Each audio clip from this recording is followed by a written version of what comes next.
देखो बेटा, last video lecture में हम पढ़ चुके थे रेजिस्टेंस के बारे में। उसका फॉर्मूला पढ़ चुके थे, रजिस्टिविटी हम पढ़ चुके थे और कुछ उसके ऊपर हम न्यूमेरिकल प्रॉब्लम कर चुके थे।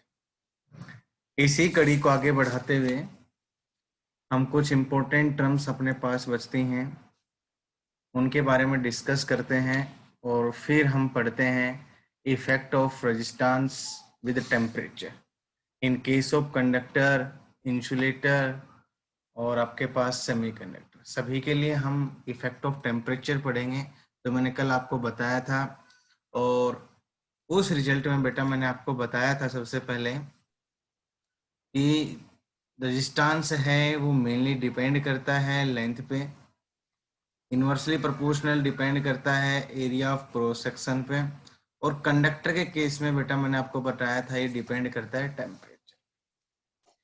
ये बातें मैं आप लोगों को पढ़ा चुका हूँ। अब इससे आगे जो मैं नेक्स्ट टॉपिक है उसको अच्छे से एक्सप्लेन कर रहा हूँ, प्रत्येक बच्चा उसको लिखे और साथ के साथ उसको समझे। देखिए, सबसे पहले तो अगर मैं बात करता हूँ तो एक छोटी सी टर्म आती है अपने पास, और वो टर्म आती है बेटा आपके पास करंट डेंसिटी। ठीक है, सबसे पहले टर्म आती है और वो टर्म आती है बेटा आपके पास करंट डेंसिटी, और करंट डेंसिटी को हम डिनोट करते हैं जे से। करंट डेंसिटी की अगर मैं बात करता हूँ तो करंट डेंसिटी को बेटा डिनोट किया जाता है और वो जे से डिनोट किया जाता है। ठीक है, अब आपसे कहते हैं कि करंट डेंसिटी क्या होती है। ठीक है, तो ये इट में be define as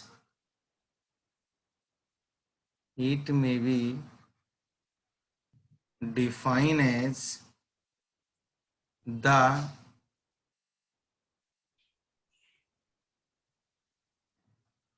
amount of current flowing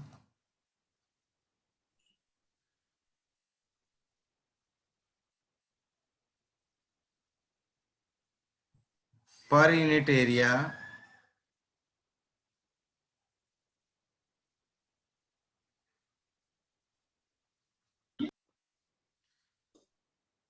of the conductor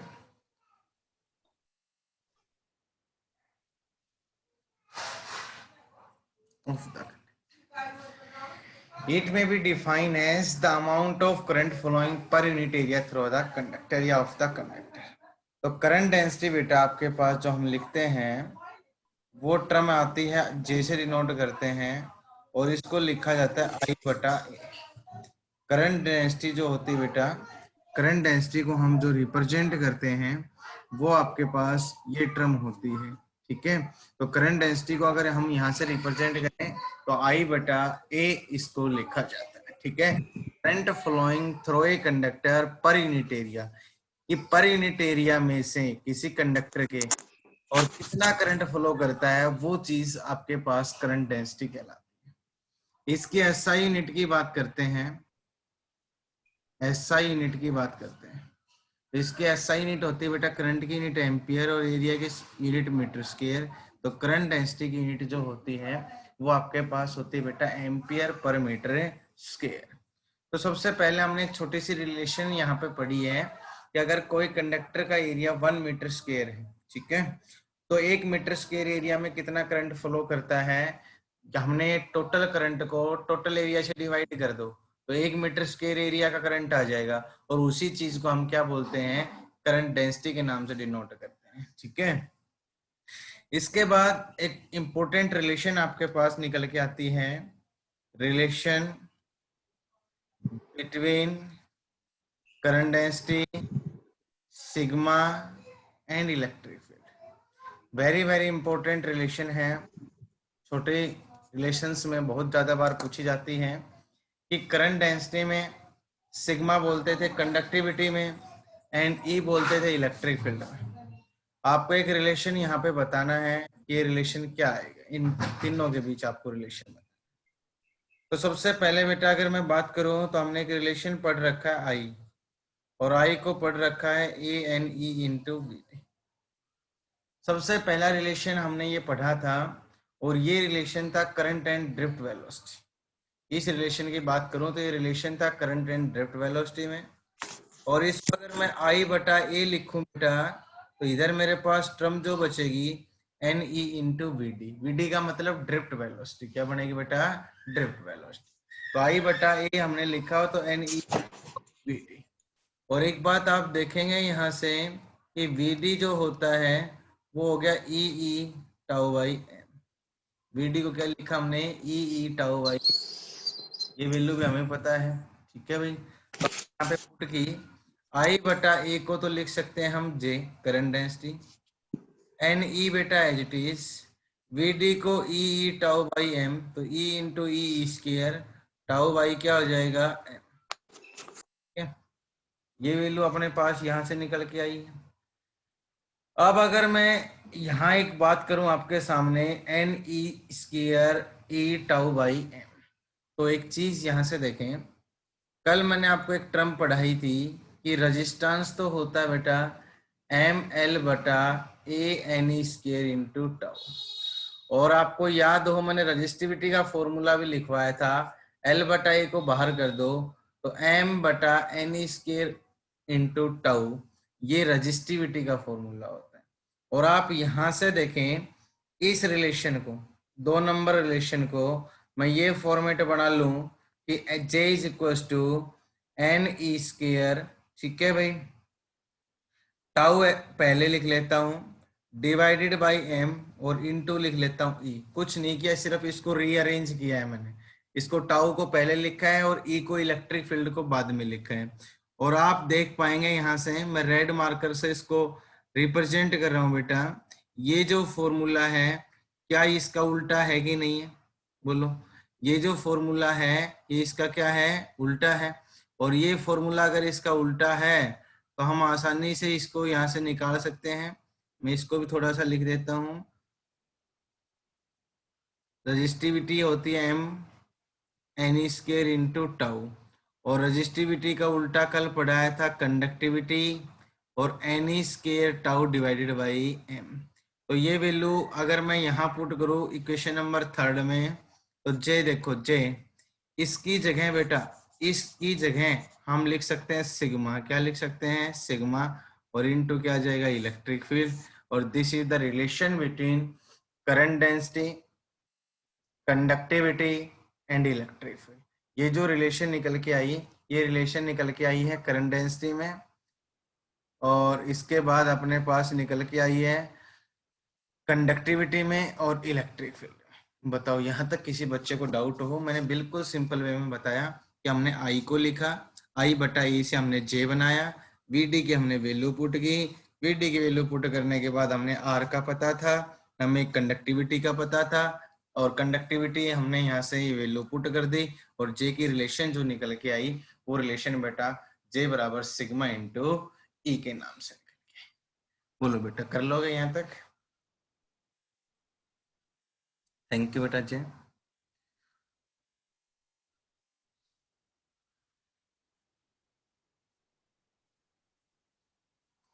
करिए बेटा, उतार लें इसको।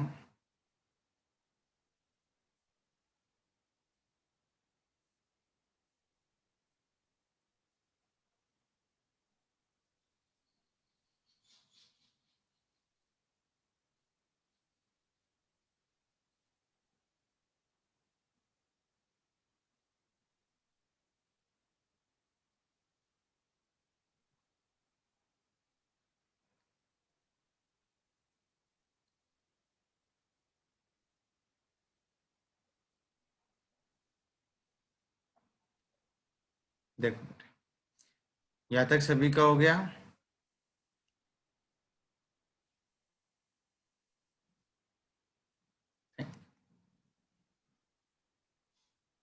हो गया सर। नेक्स्ट देखो, नेक्स्ट भी एक रिलेशन अपने पास आती है, और वो रिलेशन आती है relation between electrical resistivity and mobility. एक ये रिलेशन भी अपने पास आती है बेटा रजिस्टिविटी में और मोबिलिटी में। ये रजिस्टिविटी और मोबिलिटी में क्या क्या रिलेशन आपके पास होती है। मेन रिलेशन मैं आपको बार बार बता रहा हूँ, आपको इस रिलेशन का यूज करना है यहाँ पे। और मेन रिलेशन आपके पास यही थी, I is equals to ANE into which. This is the relation between current and drift velocity. Main relation आपके पास यही थी, I is equals to ANE into VT। और मोबिलिटी बेटा मैंने आपको बड़े अच्छे से पढ़ाई थी कि मोबिलिटी जो होती है म्यू से डिनोट करते हैं, और ये होता है ratio of drift velocity to electric. Mobility की बात करूं तो मोबिलिटी बेटा ये रेशियो होता है drift velocity to electric field. Drift velocity और इलेक्ट्रिक फील्ड का जो रेशियो है वो मोबिलिटी कहलाता है। ठीक है, अब देखो इसने रिलेशन पूछी किसमें, रजिस्टिविटी में, मतलब रो में और मतलब म्यू में। ठीक है, इसमें इसने क्या पूछी है, रिलेशन पूछी है। तो एक चीज यहां से देखें कि मैं अगर आई बटा ए बनाता हूं, यहां से देखना जरा बेटा, आई बटा ए बनाता हूं तो ये टर्म बनती है एन ई इंटू वी डी, और आई बटा ए होता है जे, जो मैं पढ़ा चुका हूं, एन ई इंटू वी डी। और अभी अभी एक रिलेशन पढ़ चुके हैं कि जो जे होता है बेटा वो भी क्या होता है, सिग्मा इंटू ई। और एक रिलेशन और पता है कि सिग्मा क्या होता है, 1/रो। तो जे को ऐसा भी तो लिख सकते हैं, ई बटा, बोलो। तो जे को दूसरी भाषा में अगर मैं लिखना चाहूं तो दूसरी कंडीशन जे की क्या बना सकता हूं, कि जे की जो दूसरी कंडीशन है प्यारे बच्चों, वो यहां से क्या निकल के आई, ई बटा रो निकल के आई। तो यहां से देखो जे को लिखा ई बटा रो, ई बटा रो लिख दिया, एन बेटा as it is, e as it is. Drift velocity और मोबिलिटी, तो ड्रिफ्ट वेलोसिटी अगर मोबिलिटी की टर्म में निकालना है तो मल्टीप्लाई करके इधर ले आओ, मोबिलिटी म्यू और इनटू क्या हो जाएगा, इलेक्ट्रिक फील्ड। इलेक्ट्रिक फील्ड से इलेक्ट्रिक फील्ड क्या हो जाएगा, कैंसिल। 1/रजिस्टिविटी किसके बराबर आया, एन ई इंटू म्यू, ई इलेक्ट्रॉन का चार्ज। और अगर मैं रो लिखूं तो अपने पास 1/, उल्टा हो जाएगा, एन ई इंटू म्यू। देखो किस किस के बीच में रिलेशन निकालनी थी, ये रजिस्टिविटी और ये मोबिलिटी। ठीक है, तो ये बिल्कुल इजी इजी कंसेप्ट है आपके पास। तो सबसे पहले हमने ये कंसेप्ट निकाला यहाँ से कि आई जो होता है वो ए एन ई वी डी होता है। आई बटा ए निकाला प्यारे बच्चों, वो एन ई वी डी हो गया। आई बटा ए को लिखा हमने जे, जे को यहाँ से एक बार देखा कि जे होता है सिग्मा इंटू ई, और सिग्मा होता है 1/रो। तो यहाँ से देखा कि जे होगा वो ई बटा रो हो गया, ई बटा रो ई से, और यहाँ पे वी डी की वैल्यू पुट कर दी, ई से ई कैंसिल, 1/रो एन ई इंटू म्यू, और यहाँ से रो निकाला वो 1/एन ई इंटू म्यू। ये रिलेशन अपने पास यहाँ से निकल गया। ठीक है, तो इसको भी सभी बच्चे उतार लें, जो बच्चे मॉनिटरिंग हैं कर रहे हैं वो अटेंडेंस ले ले 2 मिनट बेटा। हो गया सर। थैंक यू बेटा। और R1 क्लास से कौन कौन बच्चे यहाँ पे प्रेजेंट हैं वो एक बार मेरे को बताएं, R1 क्लास। माइक ऑन करके बेटा एक बार बोले। मनमोहित, विकास। विकास। मनमोहित बेटा आप जो R1 में, और विकास दोनों बेटा एक बार R1 स्टूडेंट्स की वो आप रिपोर्ट बनाओ कौन कौन बच्चे प्रेजेंट हैं, और वो मेरे पास व्हाट्सएप या टेलीग्राम करना बेटा।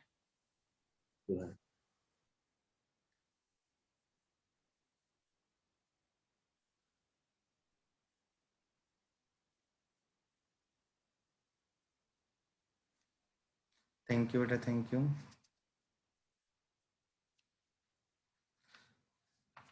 Thank you Manmohit, Payal, Litesh, Neeraj.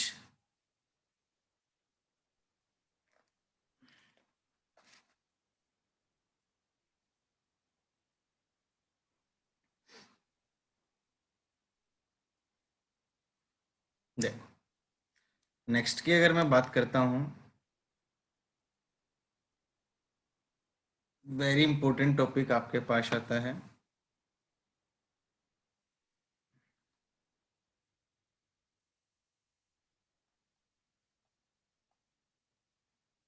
Effect of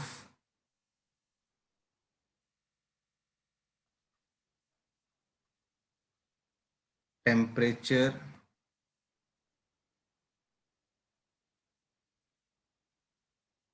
on resistance. सबसे पहले आपसे कहता है कि रेजिस्टेंस के ऊपर टेम्परेचर का इफेक्ट कैसे पड़ता है, वो आपको यहाँ पर डिस्कस करना है। तो सबसे पहले मैं केस लेके चलता हूँ, और वो केस लेके चलता हूँ सबसे पहले कंडक्टर। चलो इससे पहले मैं एक बार बाद में बताऊंगा, पहले आपको फॉर्मूले बता देता हूँ कैसे आप इसको बनाएंगे। Effect of temperature on resistance.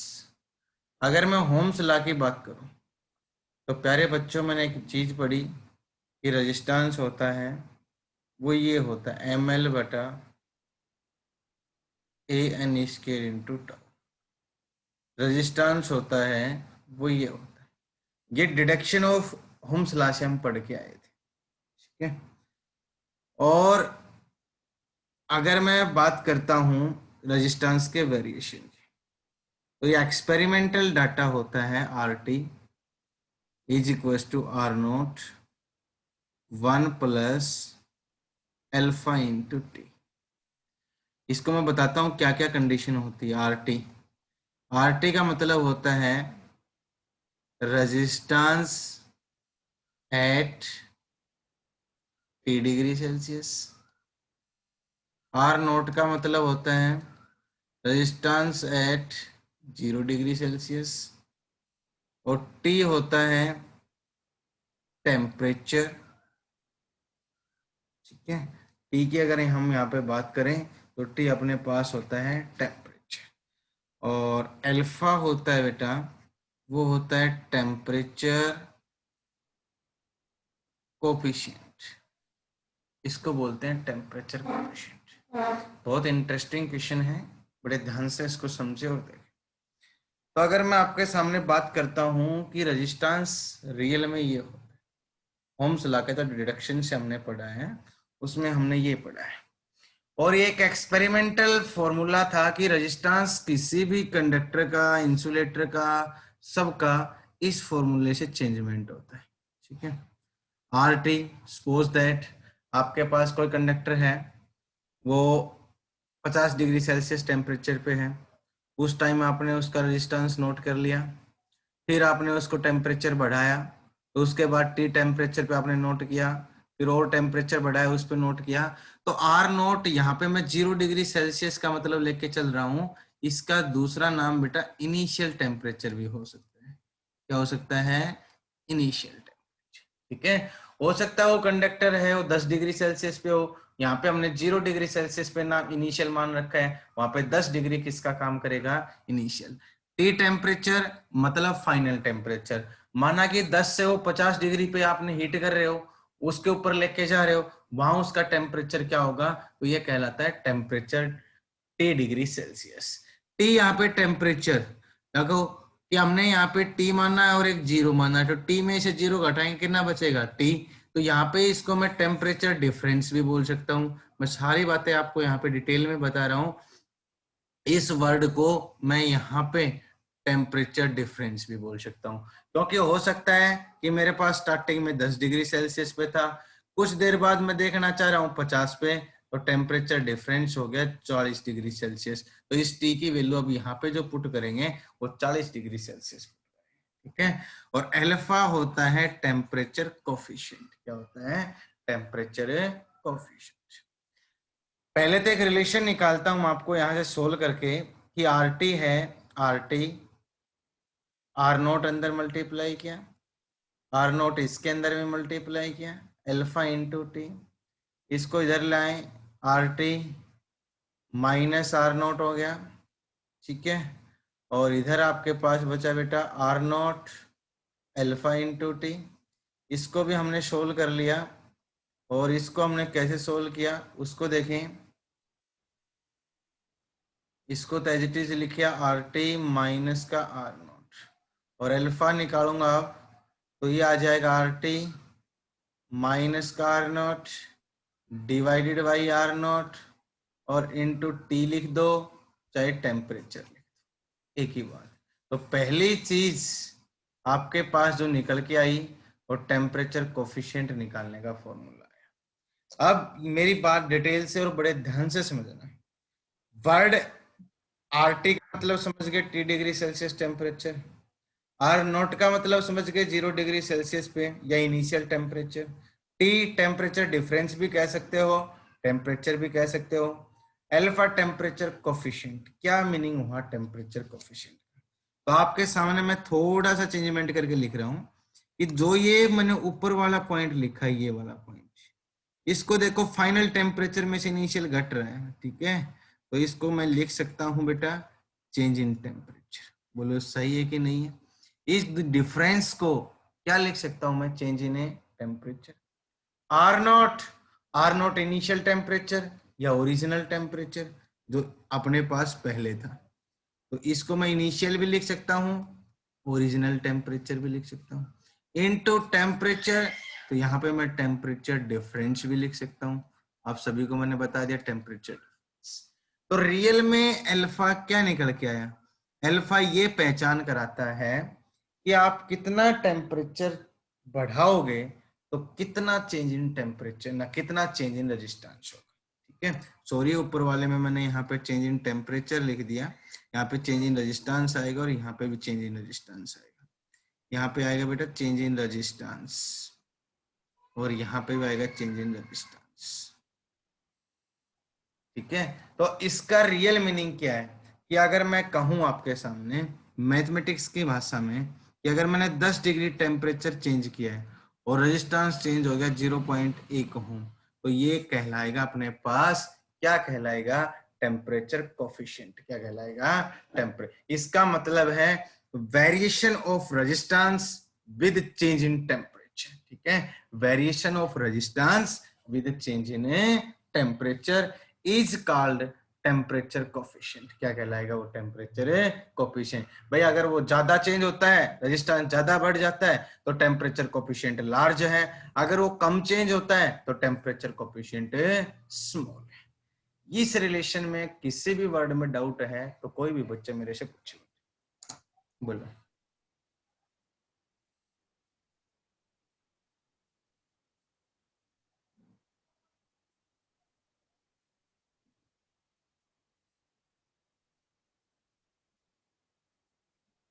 Thank you बेटा ओम प्रकाश।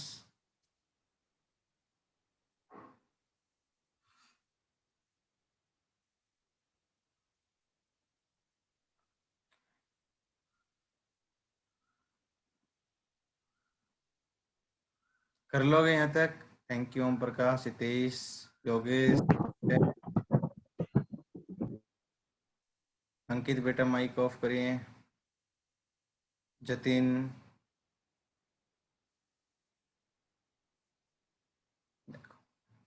अब आपको क्या करना है, यहां तक ये रिलेशन हमने निकाला है।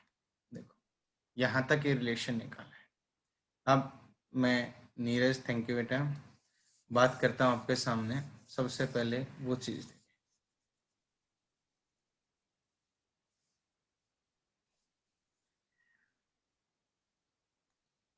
पहला case, in case of conductor, conductor में रेजिस्टेंस के ऊपर क्या फर्क पड़ता है टेम्परेचर चेंज करने से।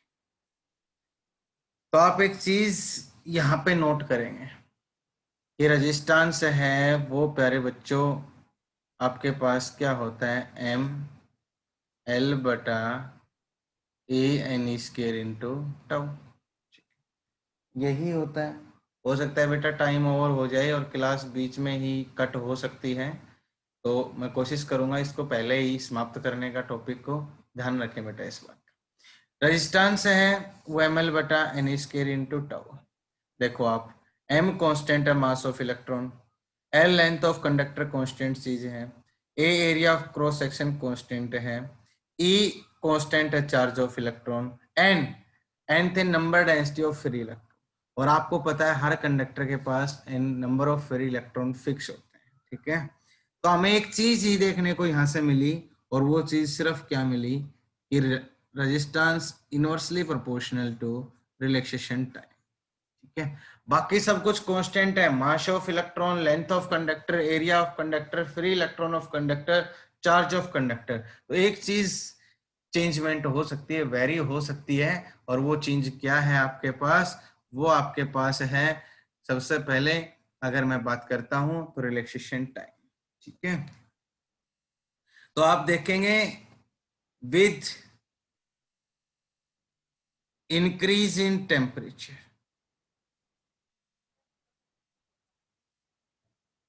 इंक्रीज इन टेम्परेचर, ठीक है,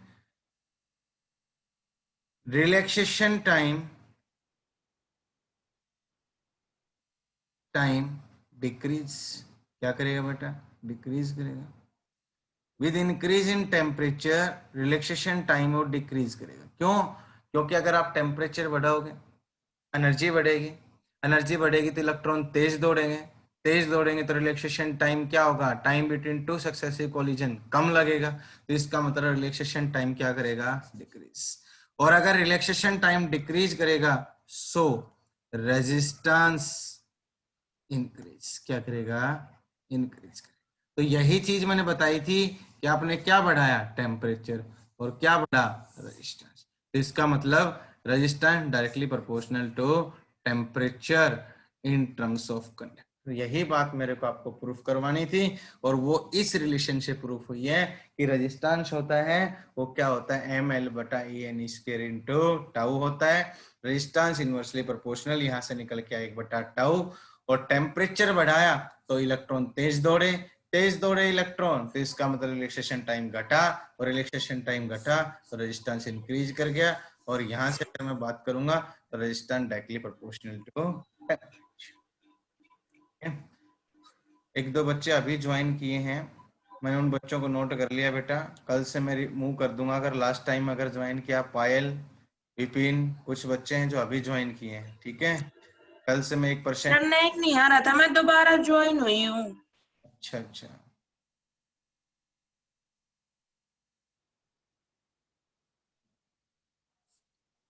कर लोगे बेटा यहाँ तक? तो आज की क्लास में बेटा ये टॉपिक जो आपको करवाएं, कुछ इंपॉर्टेंट रिलेशन और effect of temperature of resistance with conductor का केस जो आपको करवाया है, इन सबको आपको अच्छे से डिस्कस करना है। Thank you all of.